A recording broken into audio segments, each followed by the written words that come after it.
en este momento cuando nos disponemos de oír tu santa palabra, oramos para que nos brindes de tu iluminación, Señor, y abras nuestro entendimiento y nuestros corazones para tu palabra.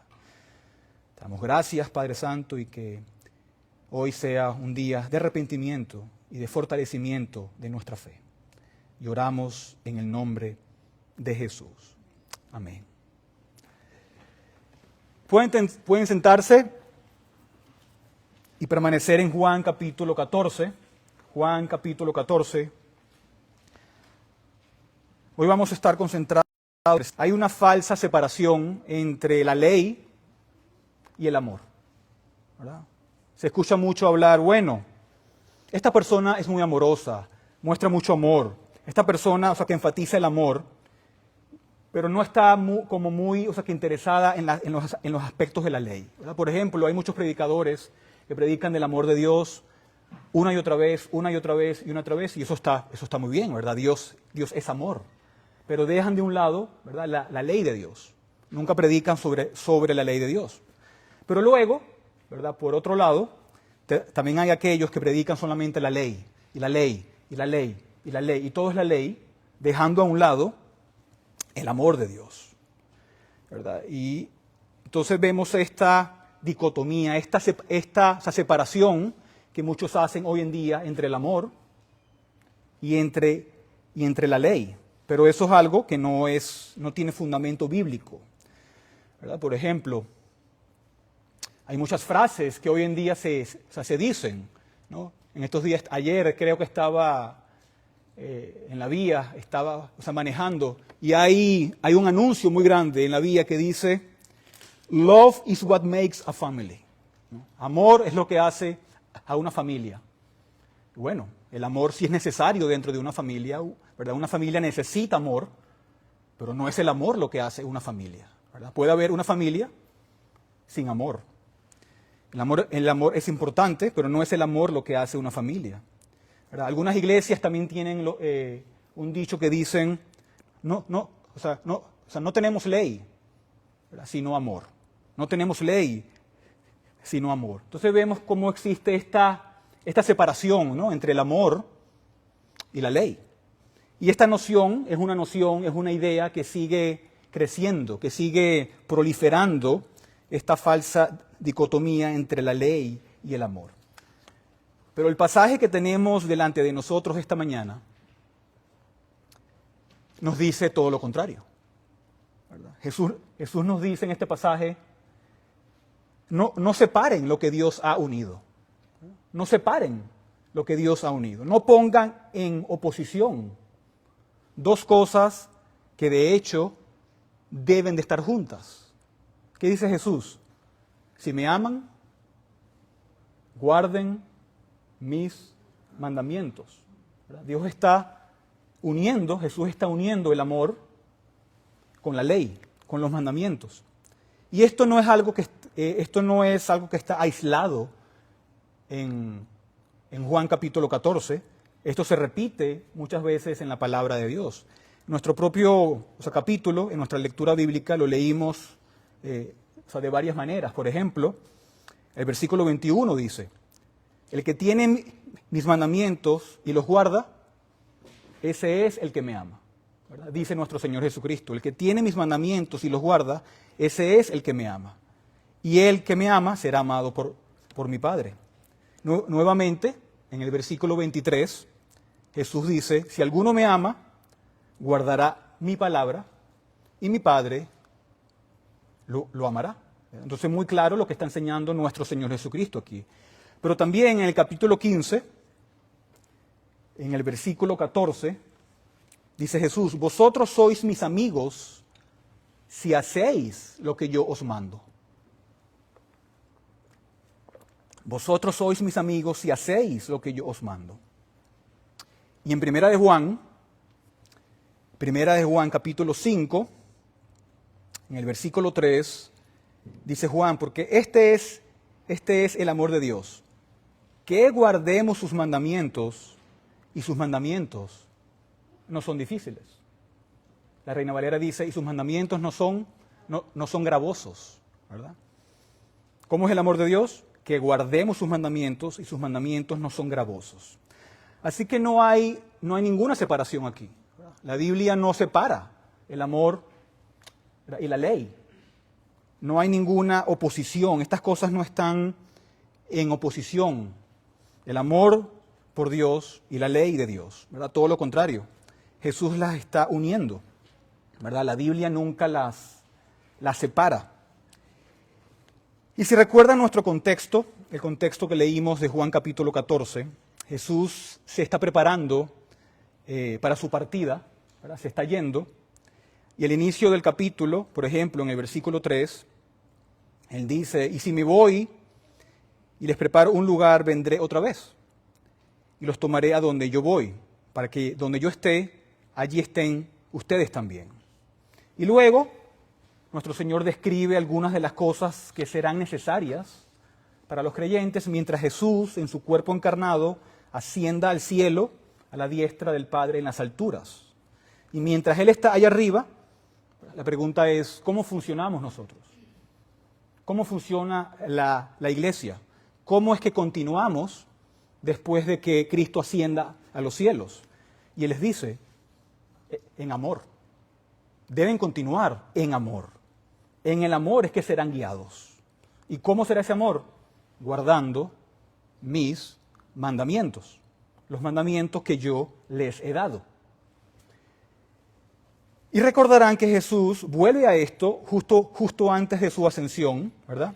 Al final de Mateo, en el capítulo 28, lo que llamamos la Gran Comisión, cuando Jesús se prepara para ascender, Él les dice, id y haced discípulos a todas las naciones. ¿Y cómo? Enseñándoles, ¿qué cosa? Que guarden todas las cosas que os he mandado. Que guarden todas las cosas que yo les he mandado. Es lo mismo. Entonces aquí, en Juan 14, Él dice, si me amáis, guardaréis mis mandamientos. Pero también nos dice, no solamente los guardarán, sino que también se los enseñarán a otros. ¿Verdad? Se los enseñarán a otros. Van a desear que todo el mundo que recibe el Evangelio tenga interés en mis mandamientos y busque darme la gloria. Entonces lo que Jesús nos dice en este pasaje es que el amor por Cristo, ¿verdad? El amor hacia Cristo, nos llevará a una devoción a Cristo. ¿Y cómo eso se va a expresar? En una devoción por su ley. En una devoción por su ley. Así que el amor por Cristo y nuestra devoción a Jesús lleva al cristiano al amor por su ley, porque eso es lo que Él nos está diciendo. Si me amáis, guardad mis mandamientos. Y es con eso que vamos a ver tres cosas esta mañana, 3 puntos esta mañana, con la ayuda del Señor. Primero, vamos a definir lo que es el amor. Vamos a definir lo que es este amor.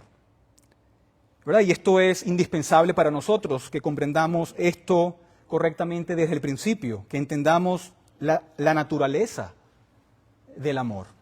Noten que Jesús dice, si me aman, ¿verdad? Si me aman. Está poniendo una condición, si me aman. Jesús está diciendo que el amor, en este caso, se define por el objeto del amor. Él no dice, cuando tengan amor, Él no habla de un amor, ¿verdad?, abstracto. Él dice, el amor hacia mí, si me aman, se define por quién es Él y a lo que estamos amando, que es el propio Señor Jesucristo. Él es el objeto de nuestro amor, ¿verdad? El amor siempre está dirigido hacia un objeto.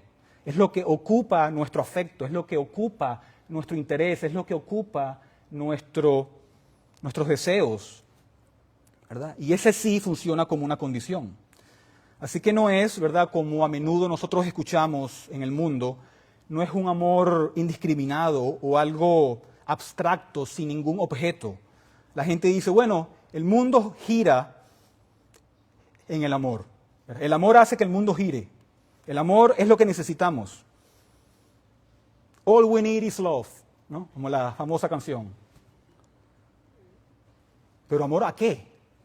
¿Verdad? ¿Amor hacia qué? ¿Hacia quién? ¿Verdad? No es un amor abstracto, ¿no?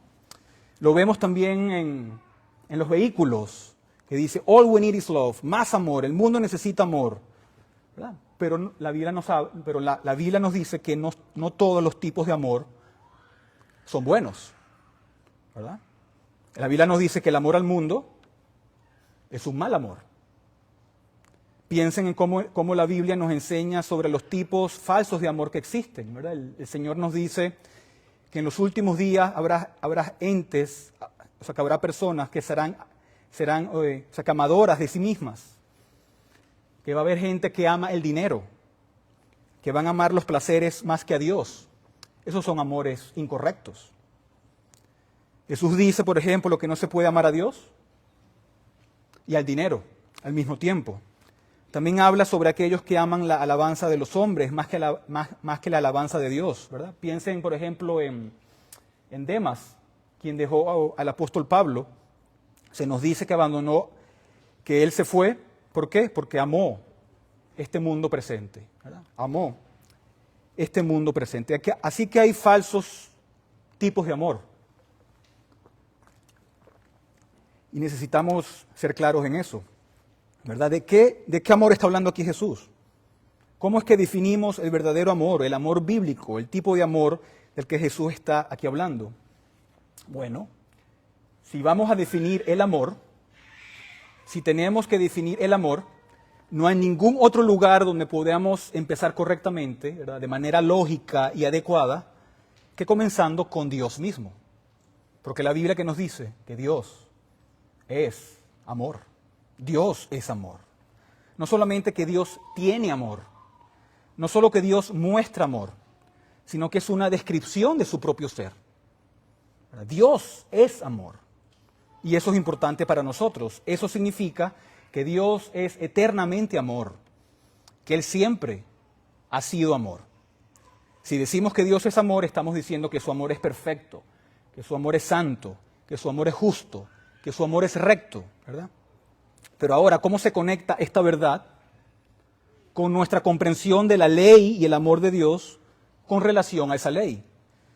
Y la respuesta comienza reconociendo que el amor debe definirse ante todo en función de quién es Dios. El amor debe definirse ante todo en función de quién es Dios, porque Dios es amor. Esto nos lleva a entender de manera clara cómo la ley y el amor están relacionados. Cómo la ley y el amor están relacionados. ¿Por qué?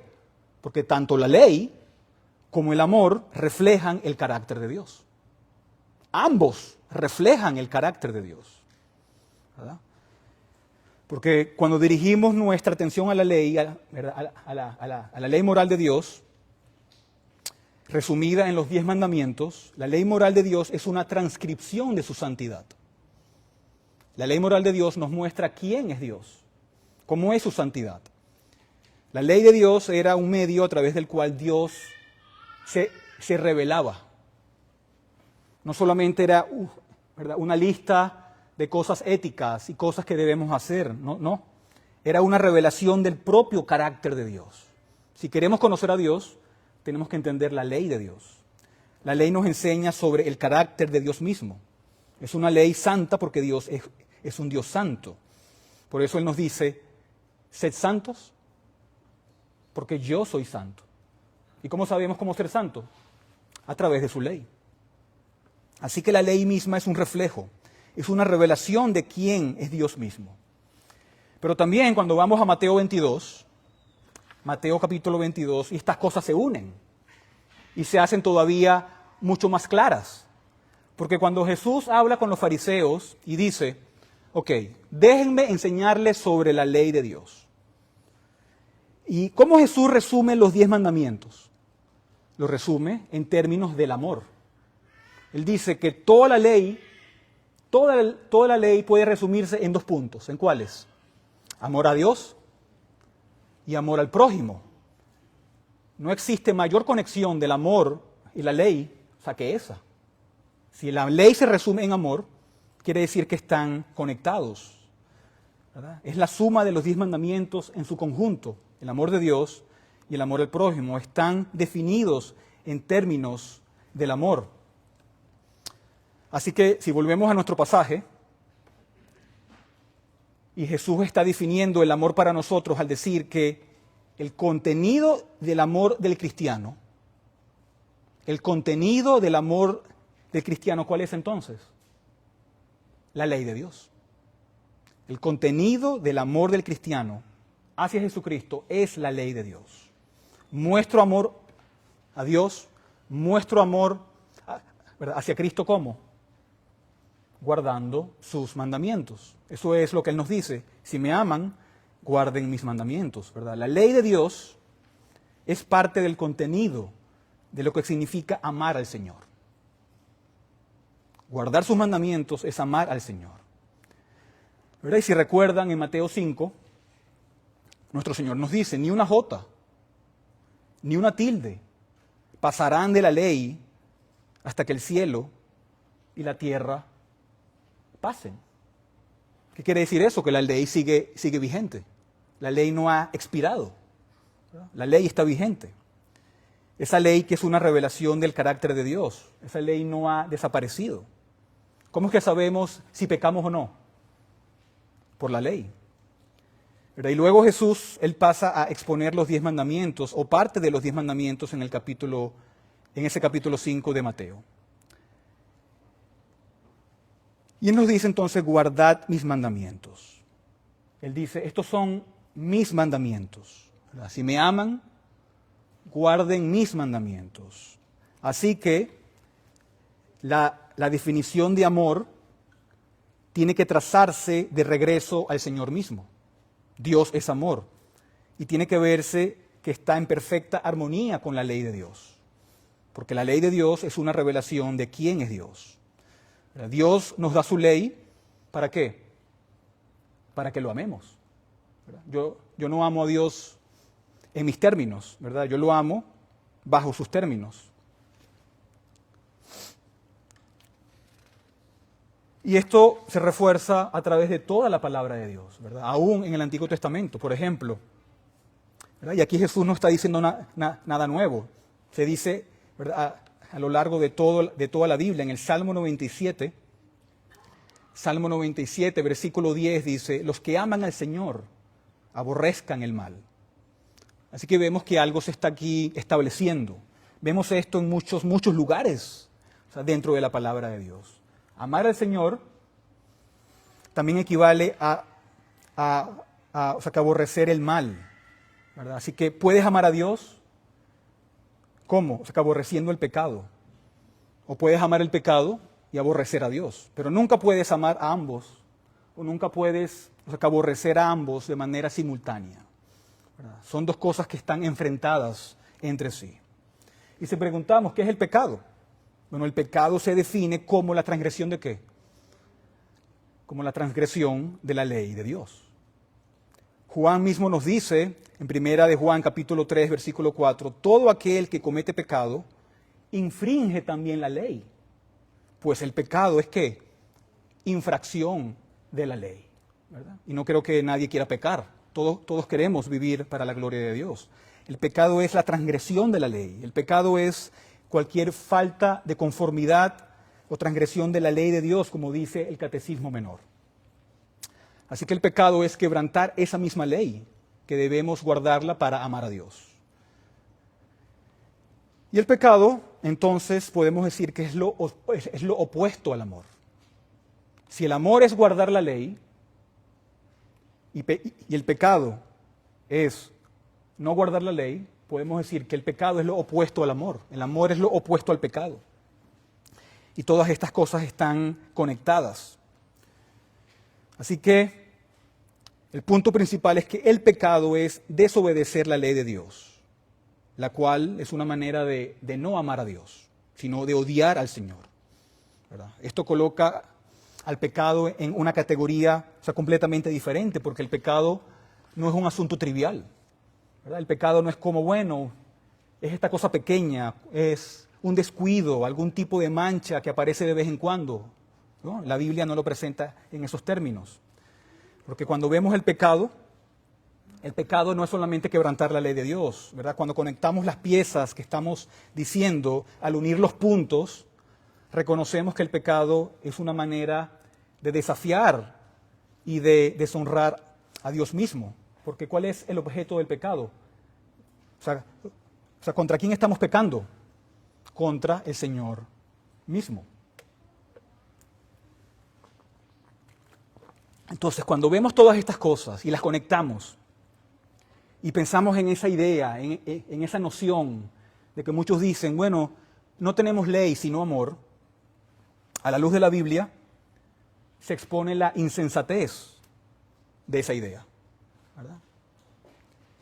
¿Verdad? Que, por ejemplo, ¿qué persona diría, bueno, mi amigo realmente me ama? Yo sé que mi amigo me ama, así que voy a robarle.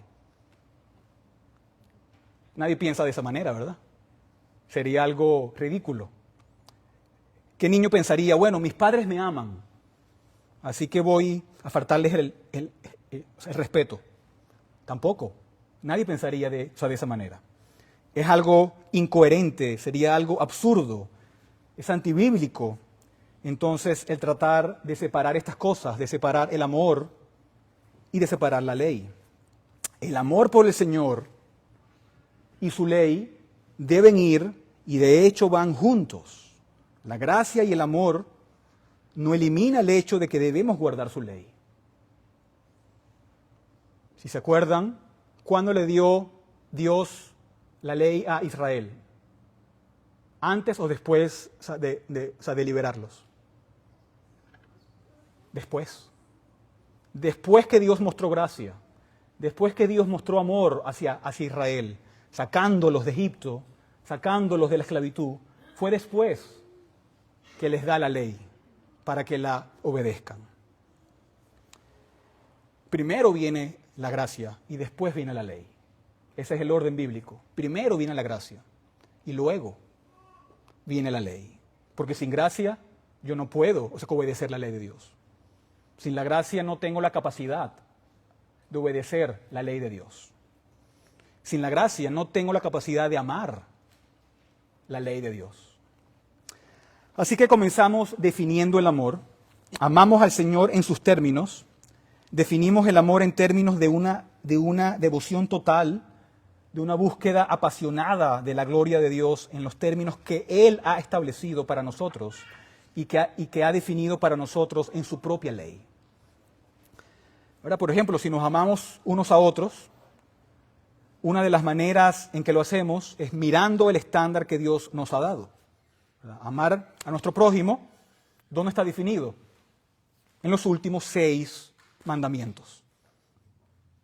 Y todas sus consecuencias de gran alcance. Así como amar a Dios, ¿dónde está definido? En los 4 primeros mandamientos.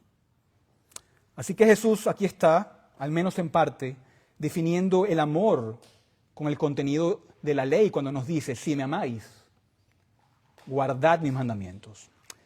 Punto número 2, vamos a ver la manifestación del amor. La manifestación del amor. Ahora, una forma de comprender el amor es observando su opuesto, ¿verdad? Así que, ¿verdad? Tienes el amor por un lado y, por ejemplo, tienes sus opuestos como la avaricia, por ejemplo. El amor se define, ¿verdad?, en términos de dar, de entrega, ¿verdad? Por ejemplo, de tal manera que, amó Dios al mundo que dio a su Hijo unigénito. También cuando le habla la palabra a los maridos, maridos, amad a vuestras esposas como Cristo amó a la iglesia. ¿Cómo? Entregándose por ella.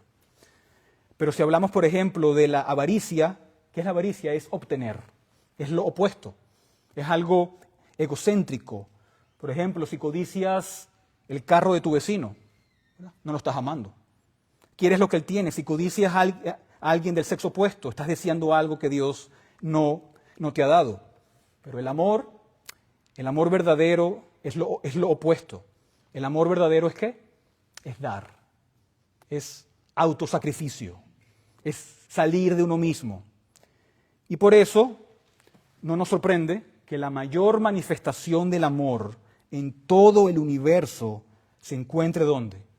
En el Evangelio de nuestro Señor Jesucristo. ¿Verdad? Ese es el gran despliegue del amor divino, el amor de Dios hacia la humanidad perdida y hacia su pueblo redimido. Y cuando comenzamos a explorar, y cuando comenzamos a desmenuzar lo que significa esto, y preguntamos qué es lo que Jesús ha hecho para asegurar la salvación de su pueblo, ¿verdad? No nos sorprende, y tampoco es sorpresa, que descubrimos que en el Evangelio, en esa exploración, hay un lugar ¿para qué? Para la ley de Dios. Para la ley de Dios, ¿verdad? ¿Por qué? Porque este es el dilema. Todos somos rebeldes, estamos en un declive espiritual, todos estamos desobedeciendo a Dios, todos estamos desafiando su voluntad, todos estamos deshonrando a Dios, todos estamos pisoteando su ley, ¿verdad? Antes de Cristo. Y Santiago nos dice, si quebrantas uno de estos mandamientos, te haces culpable de todos. ¿Verdad? Y el hecho es que hemos quebrantado los 10 mandamientos. Y ese es un problema. Ese es un problema, ¿por qué? Porque Dios es un Dios santo. Y por definición, quebrantar la ley de Dios significa que somos entonces pecadores, que hay una separación, pero hay algo más. También existe una consecuencia por nuestro pecado. ¿Verdad? No podemos simplemente quebrantar y pisotear su ley y pensar, bueno, todo está bien, tengo un pase libre, ¿verdad que no? Esa ley, como toda ley, demanda algo. Hay una maldición, hay un castigo que acompaña a esa ley, hay consecuencias, hay una pena, hay un castigo.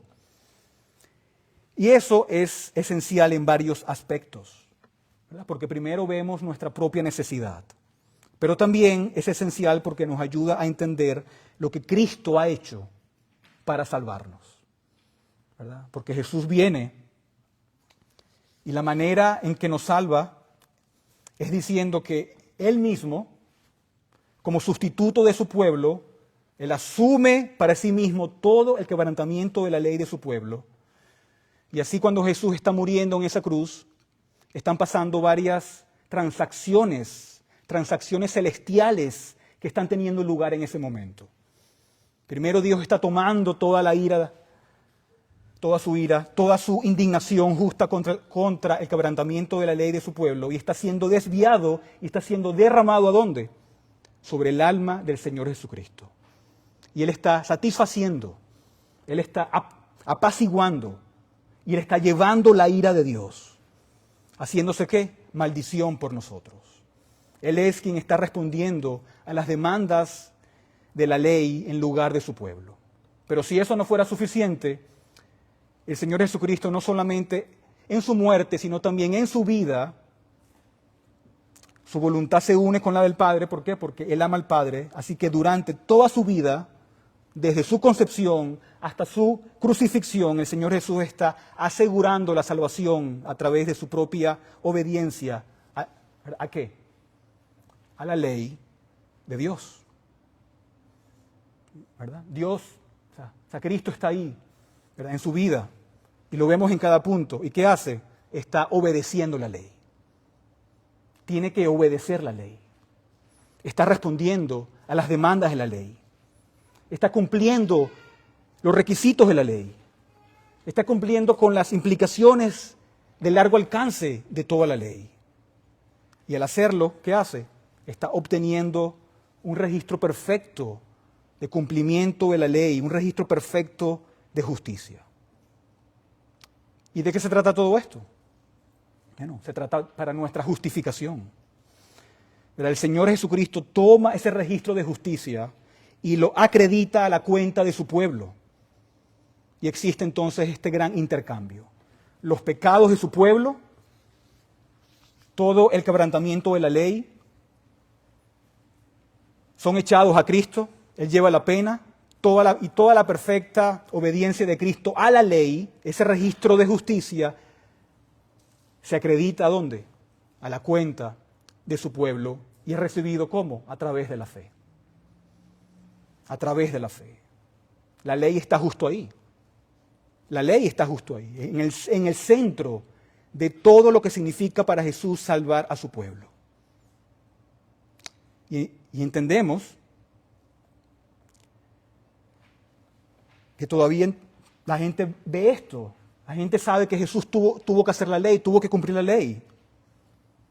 Pero todavía hay gente hoy en día que dice, bueno, no seamos tan estrictos con la ley de Dios. Pero piensa en las implicaciones para Cristo. Si le decimos a Cristo, bueno, Cristo, no seas tan excesivo, no te excedas en la ley. No seas demasiado celoso, ¿verdad?, en la ley de Dios. No queremos que Jesús sea demasiado particular sobre su obediencia, ¿verdad?, a la ley. Pero debemos entender las implicaciones de eso.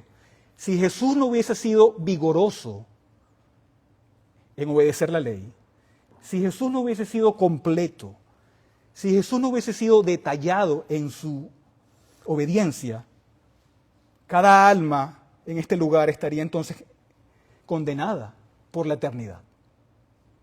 Así de importante es la ley, ¿verdad?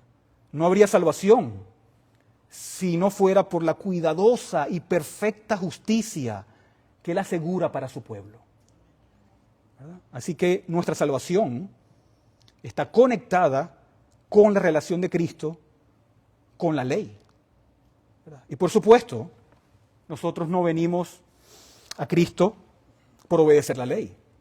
Venimos a Cristo al recibir lo que Él ya ha hecho por nosotros, ¿verdad?, creyendo en la persona y obra del Señor Jesucristo.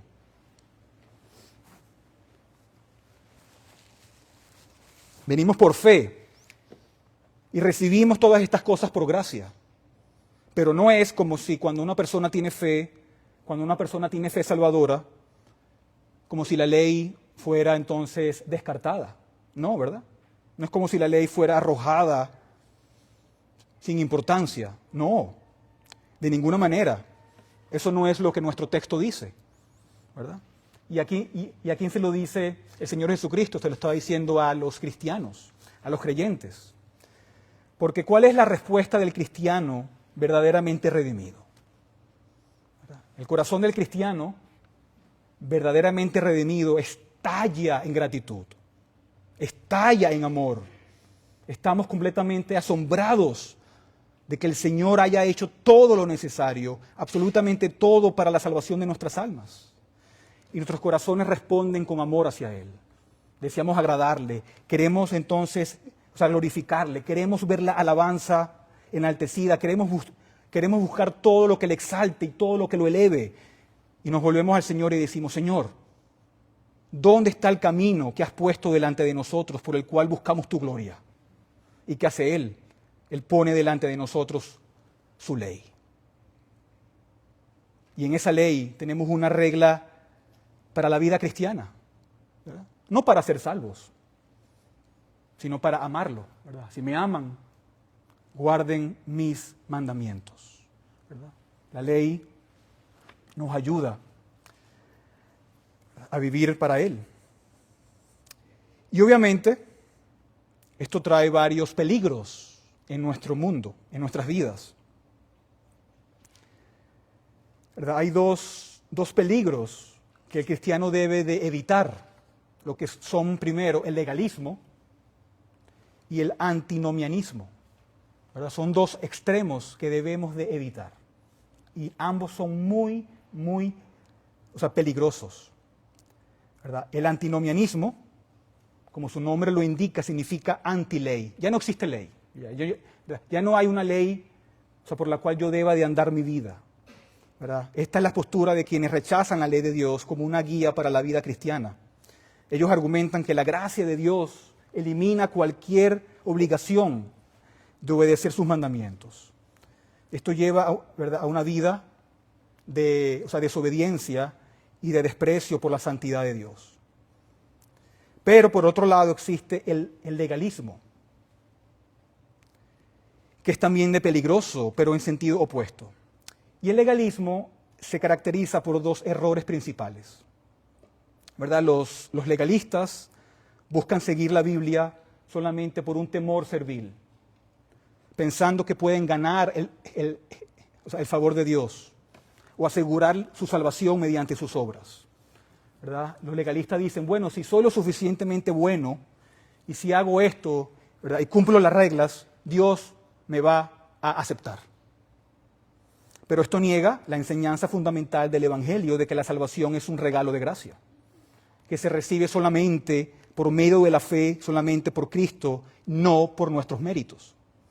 Pero otro aspecto del legalismo es imponer reglas y mandamientos que Dios no ha dado, ¿verdad? Esto también es, legalismo, porque este error tergiversa la ley de Dios y carga de manera innecesaria, ¿verdad?, las conciencias de las personas, ¿verdad? El legalismo no es simplemente tomar en serio, ¿verdad?, el obedecer la palabra de Dios, lo cual es correcto y lo cual es algo necesario.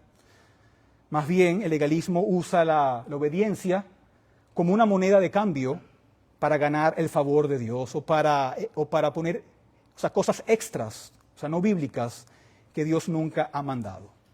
Y ambos errores, el antinomianismo y el legalismo, distorsionan la gracia de Dios y nos alejan del Evangelio. Y con eso pasemos rápidamente al punto 3.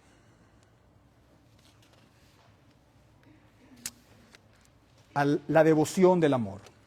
La devoción del amor.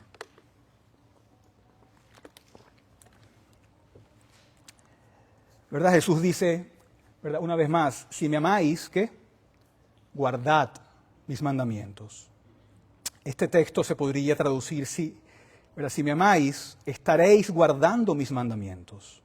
Y esta palabra guardar tiene la idea de ¿qué? De proteger. Tiene la idea de que algo no se pierda.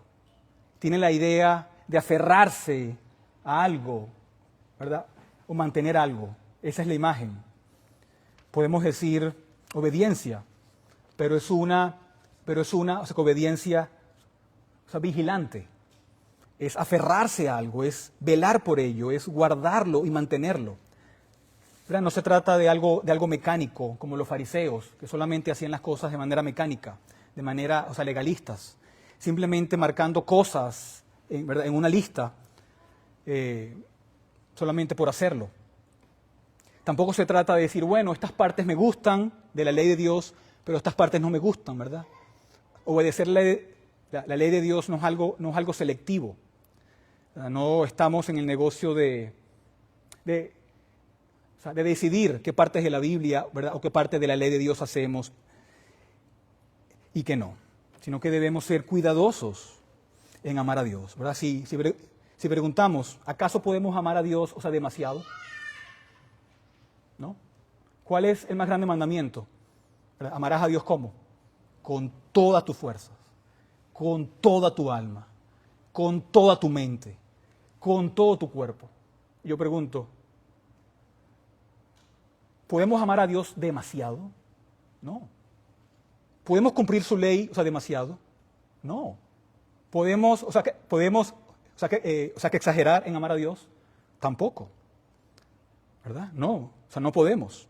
Es imposible ser demasiado precisos, ¿verdad?, en amar a Dios, porque a eso es a lo que Él nos ha llamado, ¿verdad? Eso me recuerda a cómo surgió el término, puritano. Los puritanos eran conocidos por personas devotas a la ley de Dios, ¿verdad?, por amor a Dios, y lo llamaron puritanos como burla. Y los puritanos dijeron, bueno, si nos conocen por amor a Dios y por obedecer a su ley, que nos llamen puritanos, ¿verdad? Es bueno que nos reconozcan por amar a Dios. Y los puritanos lo adoptaron.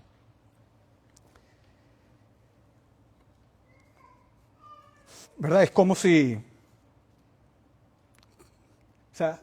¿qué harías tú si tu esposo o tu esposa diga, yo sé que hay un mandamiento que dice, no cometerás adulterio? Pero es lo que muchas veces hacemos con la ley de Dios. Y cuanto más amamos a Dios, cuanto más le amamos, más anhelamos agradarle. ¿Y cómo sabemos cómo le vamos a agradar? Por su ley. ¿Cómo sabemos cómo le vamos a agradar a Dios? Por su ley. Cuanto más que anhelemos glorificarle, más vamos a cumplir su ley. ¿verdad? Más vamos a cumplir su ley. Es como dice David, oh, cuánto amo yo tu ley. Todo el día es mi meditación. El apóstol Pablo también dice, me deleito en la ley de Dios según el hombre interior. Y Jesús nos dice, si ustedes me aman, guarden mis mandamientos. Y para terminar voy a citar algunos versículos de Primera de Juan 2 que nos ayudan, ¿verdad? En Primera de Juan 2, versículo 3 dice, y en esto sabemos que lo hemos llegado a conocer. ¿Cómo sabemos si conocemos a Dios? Si guardamos sus mandamientos.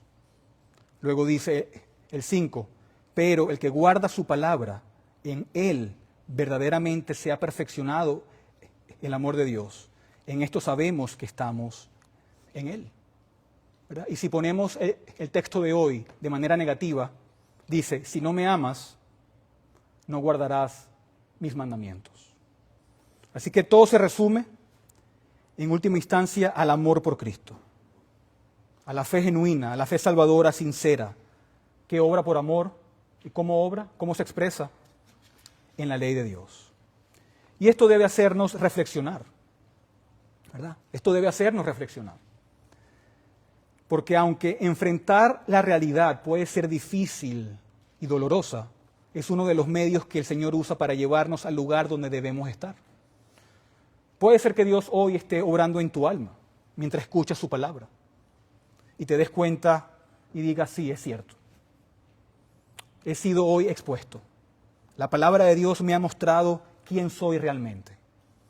¿Verdad? Si sientes que el Señor está comenzando a mostrarte lo profundo de tu corazón, ¿verdad? A lo mejor la rebeldía contra Él o tu indiferencia hacia su ley, dale gracias.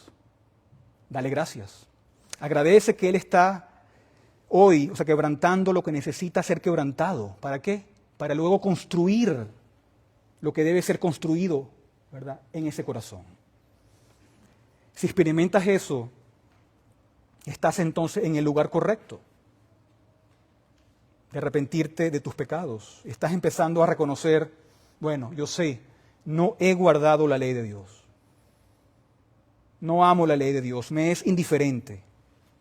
Y necesito un Salvador que haya pagado por mi desobediencia y que haya cumplido perfectamente la ley en mi lugar. Y ahí está. Ese es el Evangelio que Dios te presenta hoy día. Quizás, en cambio, pienses, sé que he rompido la ley de Dios, como todos lo hemos hecho, ¿verdad? Todos. Es cierto, nadie puede guardar la ley de Dios perfectamente, salvo Cristo. Pero lo que realmente importa aquí es dónde está tu corazón, ¿verdad? Si en este momento puedes decir con sinceridad, amo al Salvador con todo mi corazón. Estoy asombrado por su gracia. Siento el peso de mis pecados y deseo agradarle y darle gloria con todas mis fuerzas, aunque sé que me quede corto. Entonces eso es una señal de que Dios te ha dado un nuevo corazón. Este amor y deseo son solo posibles por el poder del Espíritu Santo, porque es algo sobrenatural y que transforma completamente. Y cuanto más veamos nuestro pecado, cuanto más contemplemos la gloria de Cristo, más va a crecer tu amor por Él.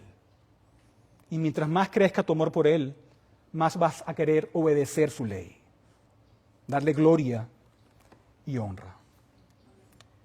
Y entonces podremos decir, Señor, realmente te amamos. Y porque te amamos, buscamos guardar tus mandamientos, hacer tu voluntad y glorificarte. Y que estas verdades sean una bendición para nuestras almas. Amén. Oremos. Te damos gracias, Señor, por tu palabra, gracias por tu bondad, gracias por tu ley, gracias por tu amor, por tu gracia, por tu sacrificio, por tu compasión, oh Padre Santo. No hay maneras de agradecerte todo lo que has hecho por nosotros. Por eso te pedimos que nos ayudes, oh Señor, a guardar tu ley. no para ser salvos, porque ya lo somos, sino como agradecimiento, para mostrar nuestro amor, para expresar nuestro amor, para manifestar nuestro amor. Oh Señor, sin importar lo que nos llamen, lo que nos digan, Padre Santo, sé tú con nosotros y ayúdanos a vivir para tu gloria y tu honra, Señor. Tú lo dices muy claro: si me aman, guarden mis mandamientos. Y si tú lo dices, Señor, tenemos que hacerlo. Danos el deseo, el anhelo y las fuerzas para hacerlos, Padre Santo, de manera que te honre y te glorifique. Y yo oro, Padre, por todos aquí presentes, para que tú nos ayudes en ese mismo camino. Y si hay alguien que aquí, Señor, no te conoce, yo te pido que tú obres de manera poderosa en su corazón y que uses el Evangelio que ha sido presentado hoy y que lo uses de manera poderosa en ese corazón, Padre Santo. Te damos gloria y honra, Señor. Y todo lo que hacemos es para ti. Gracias, Señor, y oramos esta mañana en el nombre de Jesús. Amén.